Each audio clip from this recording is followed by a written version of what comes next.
Let's now talk about China and the Uyghurs. Let's get into this and let's get into the differences in how China has been handling Islamic jihadist groups. Now, first of all, however you may feel about this, so you may feel sick about China and what is going on with the Uyghurs. You might really think that there is this horrible, horrible thing going on. I want to first start off this part of the show, this part of the conversation by asking you, or just ask yourself if you've actually seen any real evidence of a genocide in China. Now, I know you've heard of it, and I know every outlet has told this to you. I know that everyone has told you there is a genocide going on in China, that the Uyghurs are being suppressed, that they're being put in concentration camps, right? But I want you to really think about, what have you seen? What have you seen? Because we haven't really been shown any actual concrete evidence, only images of buildings. They show us these satellite images of buildings and they say these are concentration camps. These are where they're holding the Uyghurs. We see pictures of prisoners. There's circulating online. You've seen the hundreds of, or several tens of prisoners that are sitting there all with the shaved heads and their jumpsuits. And you see these large groups of men and they're saying these are people in concentration camps. Right? So you've seen these pictures, but I want you to really ask yourself, have you seen any actual visual evidence? Can you point to any actual visual evidence when you believe you believe that there's a genocide and something really awful going on and human rights abuses going on in China? So unlike Gaza and the Palestinians, where you have seen countless images, photos, videos, many of us have actually been there and experienced the occupation. I've been there myself. I've seen it myself. So we actually have visual evidence of what is going on in Israel. You've seen that with yourself, whether or not, now you may agree with Israel, right? You may think that the civilian casualties are Hamas's fault, or you may think the occupation is because Palestinians kept flubbing the peace deals. Whatever it is, whatever you may think about why it's happening, people aren't denying that it's happening. And that is because we can see it. So with the notion that there's this Uyghur genocide, what evidence have we actually seen besides what we've been told? And then if we don't agree and we say, yeah, but I haven't seen any evidence of this, a lot of us were often treated with disdain, and it's like we're Holocaust deniers. And we're going to go deeper into this and the evidence and the investigations done by various outlets and how that narrative continues to change. But I just want you to keep this in mind as we continue. Think about the evidence and then say, if you haven't seen any evidence, maybe stop and actually question this narrative. You might hate China, and so you might have a propensity to want to believe that there's something really horrendous going on, and I totally get that. But unless you've seen it, just kind of think about that for just a minute. So let's talk about what I have in my research and the research of many others, what actually is going on. Let's talk about first the history of terrorism and the Uyghurs, and how the United States has shifted the tune towards China on this, and how the Uyghurs were radicalized, how they became a hotbed of recruitment, and how they attacked people in China coming home from, a lot of the fighters fought with Al-Qaeda, a lot of the fighters fought with the Taliban, a lot of them fight with ISIS, and then they come back to China and they've committed some acts of terrorism in China. So China has an undeniable, and nobody in the State Department, nobody in the foreign policy think tanks deny the fact that China has an extremist problem, that they've got an ISIS jihadist ideology problem amongst the Uyghurs in their population. I want you to take, first of all, before I show you some of the old articles on this, back in 2002, the United States actually pressured China. So this was when we were in our war on terror. We were really hot on this. And the United States actually pressured China and said, you've got a terrorism problem. You've got a extremist jihadi problem going on in your Xinjiang region. And we are going to label that group. It was, they had a name for it, and they said, we're labeling them as a terrorist organization, and we are pressuring you to fight the war on terror. At that point in the early 2000s, going all the way up until about 2016, right until China announced their Belt and Road Initiative, it came right up to that point. The United States, the rhetoric in the news, if you can remember this, the rhetoric in the news was China's not doing enough to combat terrorism. They have a terrorism problem, and they're a part of the problem. So they're always trying to demonize China, seeing that China's rising economically, seeing that they're going to be a big, they're going to be a big economic competitor. They might even overtake the United States as being the number one economy. And this is, a lot of attempts to try to halt that, slow that, or even stop that. And so there was a lot of rhetoric against China of, you're not doing enough for the war on terror. And here we are fighting this battle. We've got Russia with us doing this. We're doing this. And what are you doing? You've got terrorists in your western part of your country, and you're not doing a damn thing about it. So that is what they were accusing China of at that point. It's like they're fueling the terrorism. They're putting the terrorists out there. It's their fault. And so we need to go after China because they're putting terrorists out there. So here's actually an article from Time magazine. Uyghur extremists joining ISIS poses a security and economic headache for China's Xi Jinping. This was in July of 2016. This is just one example. I'm just going to show you a couple of examples because now you fast forward to today and they say, no, these are just, they're just cracking down because they're genocidal maniacs who want to turn everybody into Han Chinese or something. I'm not really sure exactly what they think the motivation is, but here's another headline. Taliban removing Uyghur militants from Afghanistan's border with China. And this is from the, which organization is this one is from? This is from the Radio Free Europe, Radio Liberty. So Taliban removing Uyghur militants from Afghanistan's border with China. I think we have that. Yeah, there it is for you. So this is just another showcasing of this, that, this actually was written recently. And again, posturing against China, the way they framed this was, oh my gosh, China's working with the Taliban. They're actually, because China says, well, if it's the government of Afghanistan, we're going to have to do it. We have to work with them.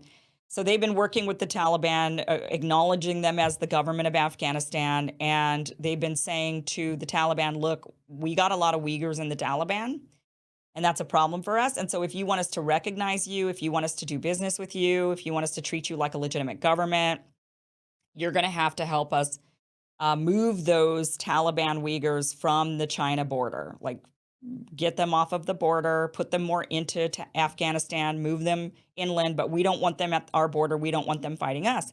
And so they're working with the Taliban, and that is being used as, how dare the Chinese work with the Taliban? So they acknowledge that China has Uyghurs in the Taliban. They acknowledge this. They acknowledge that China's got this Uyghur problem in ISIS. They acknowledge that Al-Qaeda, the Uyghur population, was one of the hottest places to actually recruit from, was the Uyghur population in China. All of that was acknowledged up until recently with the Belt and Road Initiative. And then it became, China is now cracking down on this innocent group of people, and how dare they? And that has been what they've said. So China had a problem. They had numerous terrorist attacks. These Uyghurs would come home from fighting with Al-Qaeda, come home from fighting with ISIS, and they would actually commit acts of terror inside of China. And they had a number of these attacks on just random civilians. At first, it was more targeted towards military or towards government. And then it started to just become random. And it was just random people in the middle of squares. They were just attacking civilians. And so China decided to take a really firm hand on how they were going to solve their jihadist extremist problem. So they had a problem similar to Israel in some ways, similar to the United States after we got attacked on 9/11. And the question is, how do you protect your people from terrorist attacks? How do you deal with these terrorists? You can't just ignore it. Although now that is what the United States is kind of saying to China, like, how dare you crack it? At first it was like, you got these terrorists, do something about it. And then China does something about it. And then they say, how dare you do something about this? Because the United States realizes that if China has a terrorist problem that they're dealing with inside their country, they can't expand economically. They can't do the Belt and Road Initiative if they're fighting terrorism on their border. It really is, that sucks up a bunch of resources. So now they're trying to get China to just let the terrorists go and let the jihadists go and let them start becoming a problem for China again. So you have to remember that this jihadist problem, China has it, the United States has it, right? The Middle East has it. Israel says Israel has it, right? So everyone's got this problem. So the question is, how do you solve this problem? Because again, you cannot ignore it. You have an obligation to keep your population safe. You have an obligation to do this. The question is, how are you going to do it? Now, we know how the US does it, right? We waged war. We marched in and invaded Iraq. We went into Afghanistan. We bombed Syria relentlessly. We bomb, and we bomb. And we massacre hundreds of thousands of people in the process. We say carpet bomb the place, level them. That has been our strategy. And it didn't work, right? I mean, how successful have we been with our war on terror? Now, Israel, the way that they've chosen to deal with and they do have a problem, right? There are some radicals that absolutely are obviously committing terrorist attacks, and so they're worried about this. So what does Israel do? So Israel says, well, then we're going to take this group of people, the entire population of the people, and we are going to blockade them in Gaza, put them in there, but then we're in control of all the resources. So it is like a prison. It's like they control the water, they control the ports, they control the airspace, they control everything. So they say put them in there and just give them the basic minimum in order to let them survive like a prison. Don't give them any more than that. We don't want them to flourish, because if they flourish and they get more resources, they get more money, they get more materials, they're going to commit acts of terror against us. So that's what how they've dealt with Gaza. With the Palestinians in the West Bank, who are not Hamas, not run by Hamas, that's not their government over there, they've just occupied them. They say, well, then we're just going to have a real firm military presence. We're not going to let them travel around. We won't give them access to anywhere else in Israel, really, without our explicit permission, without us keeping a real strong eye on them. So we're just going to watch their every move, surveil them like crazy, and occupy them. And if they get in trouble, they face military courts. They don't face civilian courts like the rest of the Israelis do. It's like a pretty serious occupation. That's how they've chosen to deal with it. Now that they're at war with Hamas, they're choosing the American way, right? They're choosing to bomb. And, if civilians get killed, well, it's just casualties of war. That's just what it is. China decided to go an entirely different route with this. They did not wage war. They didn't use military warfare or occupation or bombing. You have not heard of anybody in the Xinjiang region being bombed. But what they did is, it's also questionable. And as Americans, we certainly, of course, can scrutinize and question. But the question that we're really exploring tonight is, what is the best way to deal with these jihadist terrorist movements that are a threat to civilians? China decided because they don't have the same freedoms in America that we have. They don't have the same constitution. They decided to make the religion illegal, basically. Not all of Islam. There's actually another area in China where there's a ton of Muslims, it's the second largest Muslim population in China, and they are not having any of these issues because they are not jihadists in any way. They've never radicalized in that part of China. So they have just banned the Salafist Wahhabi style Islam. So the Uyghurs can still practice Islam. They just can't practice Salafist. Now, Salafi, I'm not sure if I'm pronouncing it right, but the Salafi Islam certain aspects of it can, not always, most of the time it doesn't, but it can result in the jihad movement. That is how you get a jihadist, is that it's a branch of the Salafist ideology. One group of the Salafist ideology is non-political. Saudi Arabia was really the country that sort of gave birth to this Wahhabism, where they really promoted, because they were trying to maintain a monarchy. They really said, "Oh, it's a point of Islam, this Salafist ideology, for you to not be political. You don't want to participate in politics. You don't want to vote. You don't want anything like that." Which, of course, is what you'd want the narrative to be if you're trying to rule as a monarchy, right? So there's the majority of Salafists are in that sort of pacifist, we don't get political zone. Then there's another group that is more politically active.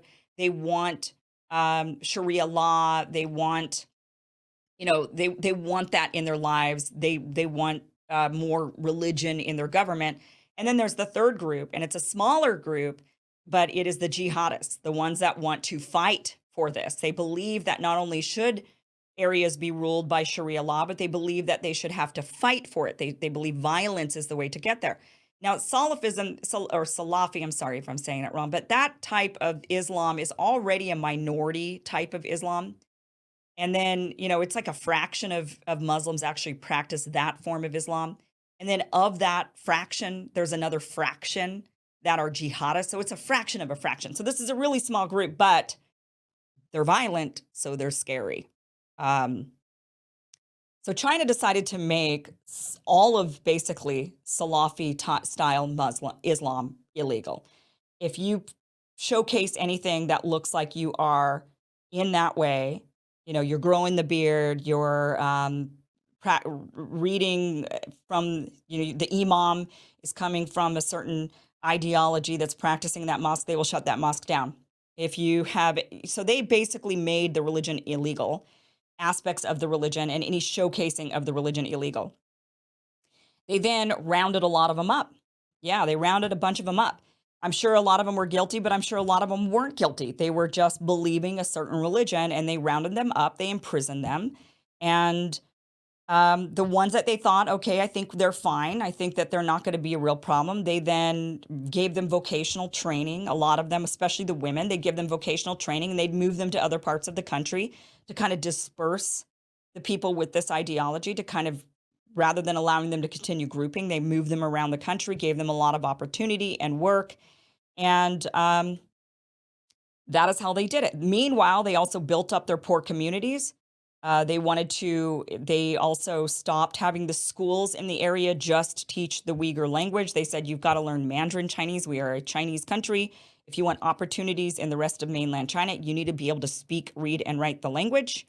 And so they said, in the schools, you must be teaching Mandarin. You must be teaching the basics like math and science, and not just teaching religion and the Uyghur language. Like, we need to assimilate you into the country. So that's what they did.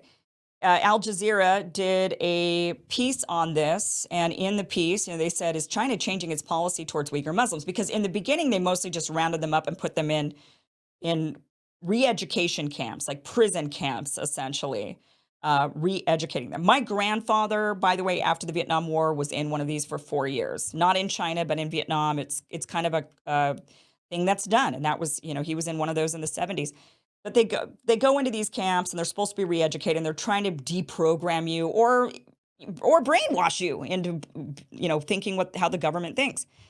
So Al Jazeera writes this out as China changing its policy towards Uyghur Muslims. In this, they say that in the annual meeting with Parliament, Xi Jinping said, let the people, especially the young, have something to do and money to earn. So that was their way of dealing with it. They said, get those young people out, give them something to do, give them money to earn.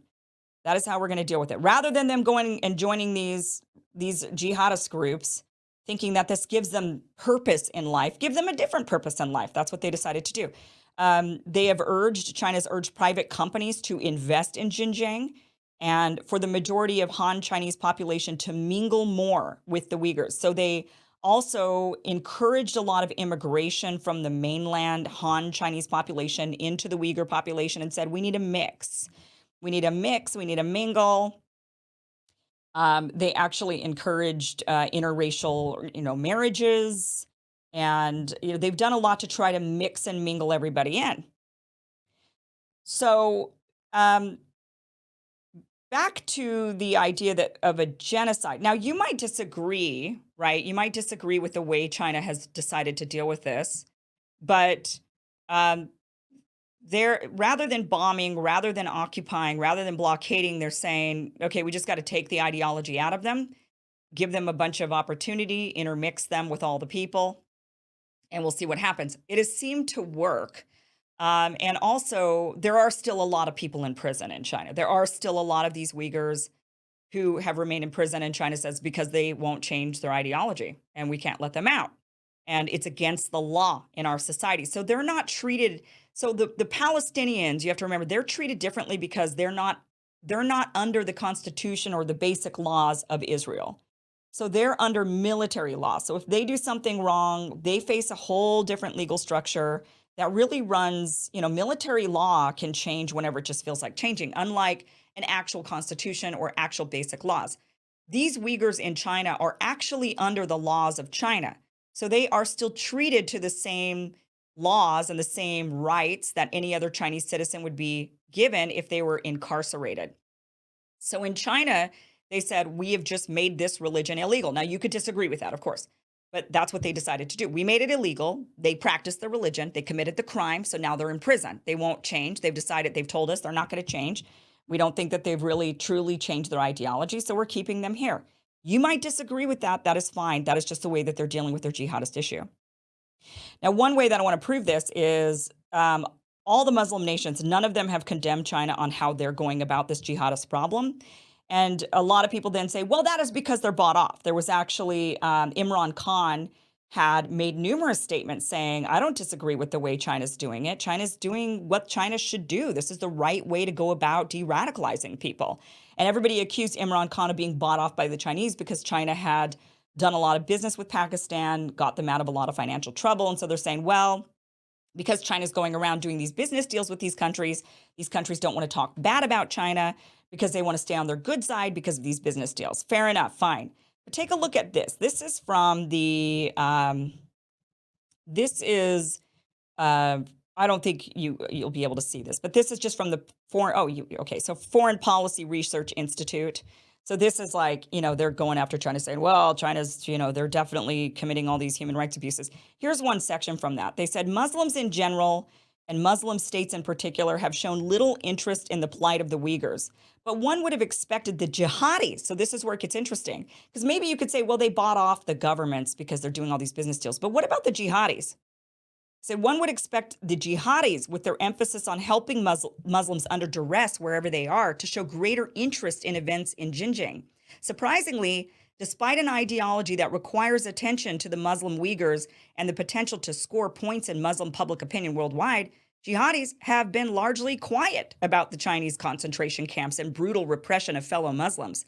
Back when Myanmar authorities were massacring the Rohingya jihadis, at least sought to use the atrocities to rhetorically promote their agenda, even as they did nothing to actually stop the anti-Muslim violence. But in the case of the Uyghurs, we see even less rhetoric, let alone action. So they're saying the one group that would speak up, the one group that always speaks up, the one group that speaks up against any sort of abuse against any Muslim group, you see them, the jihadis saying, oh, the Palestinians, oh, you've got like groups that are considered terrorist organizations, and they're always coming to the plight of Muslims anywhere who are made, or at least just the rhetoric, like the Rohingyas. They would say, hey, you're committing human rights abuses against the Rohingyas. How dare you? We must fight. We must help. But they didn't. But they at least said something. Even the jihadis aren't saying anything about what is going on in China. So that right there is going to make you think, then is there anything going on in China? Because they certainly haven't bought off the jihadists. I suppose maybe, but anything's possible. But these groups thrive on, and their whole ethos is helping downtrodden Muslims who are being abused. That is how these groups sustain. That is how they recruit. That is how people continue to believe in them and want to live in their caliphates. That's how that continues. So they would, of course, exploit. If there was something going on in the Xinjiang region against the Uyghurs, they would exploit that and they would use that for their narratives, but they're not.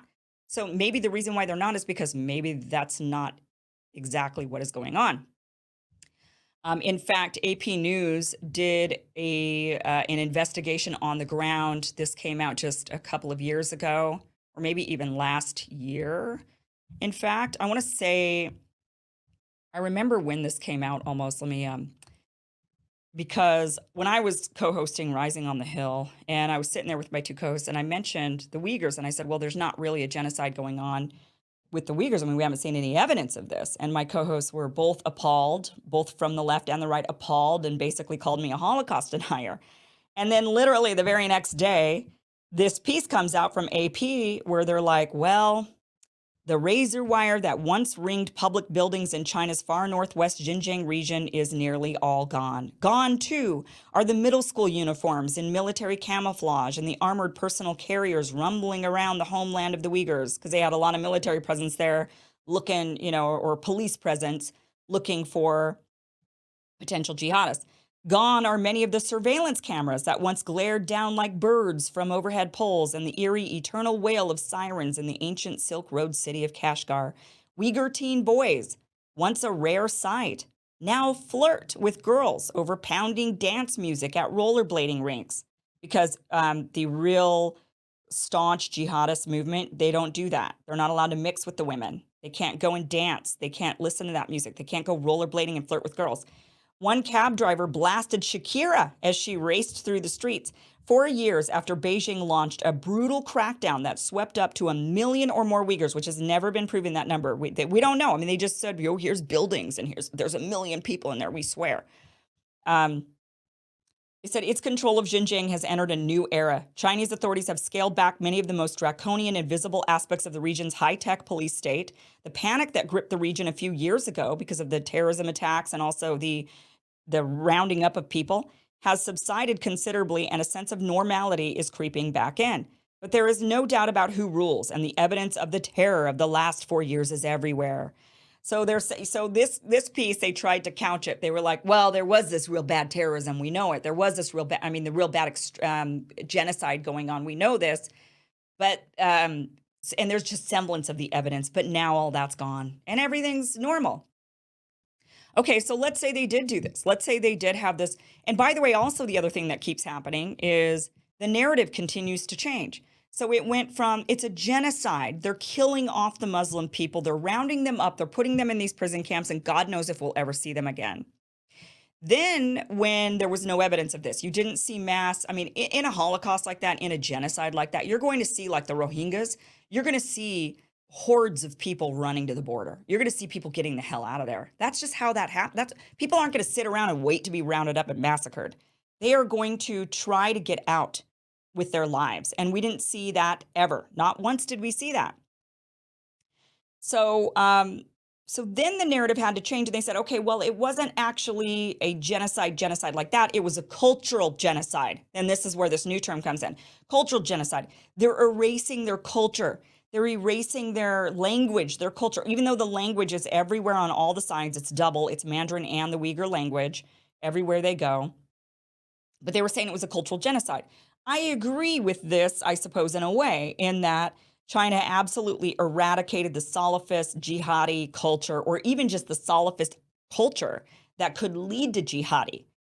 They certainly absolutely did crack down on that, and they erased that. They said, you will not be allowed to study a religion that will lead you to extremism. We have banned this in this country, and if you showcase it, if there's any sort of inkling that we think you might be practicing that religion that is now banned in this country, we're putting you in jail. You cannot do that. We will root this out.